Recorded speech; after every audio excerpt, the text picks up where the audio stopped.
the Fleecing of Western Kentucky. Land between the lakes, paradise or paradise lost.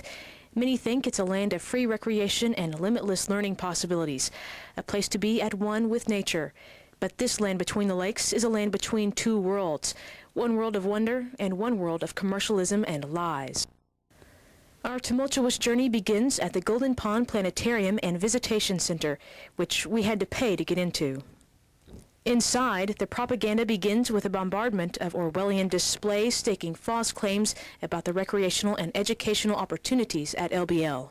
Put off by the lies of Golden Pond, which is neither golden or pond, we drove a tiring 3 miles to the elk and bison range, where we again had to pay to get in.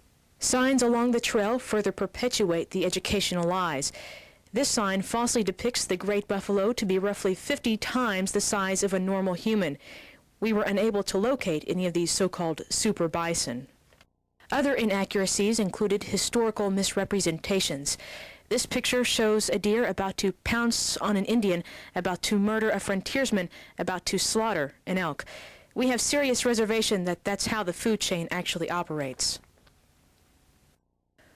While cruising through the elk and bison range, one would expect to see elk and bison, but alas, one would only spot elk. We studied the elk from afar for several minutes with guns ready, cameras rolling, and then suddenly one elk began to behave erratically, indicating that we were in the midst of something other than genuine elk.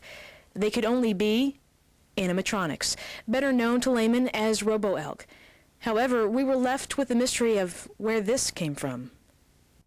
So we went in search of the one place where this would belong, LBL's only toilet, which we had to drive 25 miles to reach and pay just to get a glimpse of.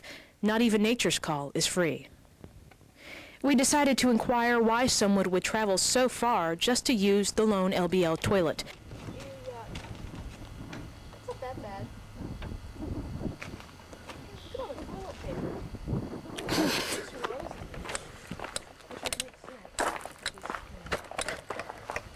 Holy crap. Dinks. We could find no one around, but we found remnants of rebellion against pay for poop. The lies and manipulation led us deep within the woods. By this time, all the roads looked the same to us, and our funds were running dangerously low. We next visited the Stonehenge of Western Kentucky, a marvel of ancient, primitive Neanderthal man's and women's ingenuity. But it was getting late, so we just drove on by. Finally, we encountered Energy Lake, where we hoped to be rejuvenated after an exhausting day, but even nirvana comes at a price.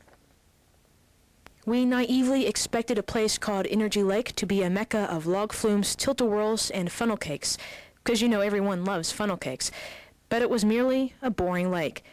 Then we spotted something in the distance, Nessie, the Loch Ness Monster. Or boat. There were also people needlessly hanging around. The place was so decrepit and poorly facilitated that this woman could only find seating for half of herself. The utter disappointment of our odyssey led me to contemplate ending it all. Obviously I did not, because I'm not narrating this posthumously. Or am I? So ultimately, what did we learn about this excursion into the abyss of commercialized nature? That LBL is really just a costly black hole of existence. There are a few simple things that could be implemented to improve LBL.